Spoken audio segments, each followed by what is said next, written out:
Hi friends, ಶಾವಿಗೆ ಬಾತ್ ಮಾಡೋದು ಹೇಗೆ ಅಂತ ತಿಳ್ಕೊಳ್ಳೋಣ ಇವತ್ತು. ನೋಡಿ, ಅದಕ್ಕೆ ಬೇಕಾಗಿರೋ ಇಂಗ್ರೀಡಿಯೆಂಟ್ಸು ಆನಿಯನ್ನು, ಕ್ಯಾಪ್ಸಿಕಮ್ಮು, ಹಸಿರು ಮೆಣಸಿನ್ಕಾಯಿ, ತೆಂಗಿನಕಾಯಿ, ಕೊತ್ತಂಬರಿ, ಉಪ್ಪು, ಕಾರ್ನು, ಕಡಲೆಬೇಳೆ, ಸಾಸಿವೆ, ಜೀರಿಗೆ, ಬೇಯಿಸಿಟ್ಕೊಂಡಿರೋ ಶಾವಿಗೆ.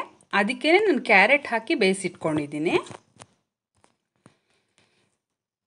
ನೋಡಿ, ಬಾಣಲಿನಲ್ಲಿ ಆಯಿಲ್ ಹಾಕಿದ್ದೀನಿ. ಅದಕ್ಕೆ ಸಾಸಿವೆ, ಜೀರಿಗೆ, ಕಡಲೆಬೇಳೆ ಹಾಕ್ತಾಯಿದ್ದೀನಿ.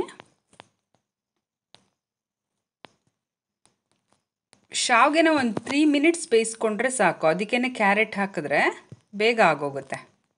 ನೋಡಿ, ಹಸಿರು ಮೆಣಸಿನ್ಕಾಯಿ ಹಾಕ್ತಾಯಿದ್ದೀನಿ. ಹೋಟೆಲ್ಸಲ್ಲಿ ಸಿಗುತ್ತಲ್ಲ, ಆ ಥರ ಬರುತ್ತೆ ಇದು ಶಾವಿಗೆ, ಉದುದ್ರಾಗಿ ತುಂಬ ಚೆನ್ನಾಗಿರುತ್ತೆ. ಶುಂಠಿನ ತುರಿದಿಟ್ಕೊಂಡಿದ್ದೆ ನೋಡಿ, ಅದನ್ನು ಹಾಕಿದೆ. ಬೆಳ್ಳುಳ್ಳಿನ ಕ್ರಷ್ ಮಾಡಿ ಇಟ್ಕೊಂಡಿದ್ದೆ, ಅದನ್ನು ಹಾಕಿದ್ದೀನಿ. ನೋಡಿ, ಫ್ರೈ ಮಾಡಿಕೊಂಡು ನೆಕ್ಸ್ಟ್ ಈಗ ಕರಿಬೇವು ಹಾಕ್ತಾಯಿದ್ದೀನಿ.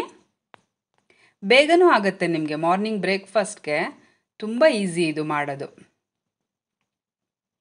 ಆನಿಯನ್ ಹಾಕ್ತಾಯಿದ್ದೀನಿ. ನೋಡಿ, ಆನಿಯನ್ ಫ್ರೈ ಮಾಡಿಕೊಂಡು ಒಂದು 1 ಮಿನಿಟ್ಸ್ ಸಾಕು ಬೇಯಿಸ್ಕೊಂಡು ಫ್ರೈ ಮಾಡಿಕೊಂಡ್ರೆ. ನೆಕ್ಸ್ಟಿಗೆ ಕ್ಯಾಪ್ಸಿಕಮ್ ಹಾಕ್ತಾಯಿದ್ದೀನಿ.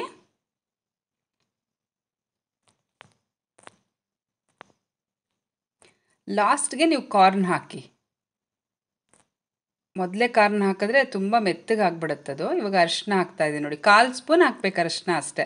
ತುಂಬ ಹಾಕಿದ್ರೆ ಒಂಥರ ಚೆನ್ನಾಗಿ ಅನಿಸಲ್ಲ ಅದು. ನೋಡಿ, ಇವಾಗ ಕಾರ್ನ್ ಹಾಕ್ತಾಯಿದ್ದೀನಿ. ನೀವು ನೋಡೋದಕ್ಕೆ ಲುಕ್ ಕೂಡ ನಿಮಗೆ ಹೋಟೆಲ್ ಸ್ಟೈಲಲ್ಲೇ ಬರುತ್ತೆ ಇದು. ನೀವು ಅರಿಶಿನ ಮಾತ್ರ ಸ್ವಲ್ಪನೇ ಹಾಕಬೇಕು. ನೋಡಿ, ಬೇಯಿಸಿಟ್ಕೊಂಡಿದ್ವಲ್ಲ ಶಾವಿಗೆ ಮತ್ತು ಕ್ಯಾರೆಟು, ಅದನ್ನು ಹಾಕ್ತಾಯಿದ್ದೀನಿ. ಒಂದು 10 ಮಿನಿಟ್ಸಲ್ಲಿ ಆಗೋಗುತ್ತಿದ್ದು ಬ್ರೇಕ್ಫಾಸ್ಟು. ನೋಡಿ, ಉಪ್ಪು ಹಾಕ್ತಾಯಿದ್ದೀನಿ. ಉಪ್ಪು, ತೆಂಗಿನ ತುರಿ, ಕೊತ್ತಂಬರಿ ಇದೆಲ್ಲ ಹಾಕ್ಬಿಟ್ಟು ಮಿಕ್ಸ್ ಮಾಡಿ ಒಂದು 3 ಮಿನಿಟ್ಸ್ ಸಿಮ್ಮಲ್ಲಿ ಇಟ್ಬಿಟ್ಟು ಈ ಥರ ಕುಕ್ ಮಾಡಿದ್ರೆ ಆಯಿತು. ಲಂಚ್ ಬಾಕ್ಸಿಗೆ ಕೂಡ ತೊಗೊಂಡು ಹೋಗ್ಬೋದು ನೀವು. ಸ್ಪಾಯ್ಲ್ ಆಗಲ್ಲ ಇದು. ತುಂಬ ಚೆನ್ನಾಗಿರುತ್ತೆ ನೋಡಿ. ಲುಕ್ ನೋಡಿ, ಹೋಟೆಲ್ ಸ್ಟೈಲಲ್ಲೇ ಇದೆ.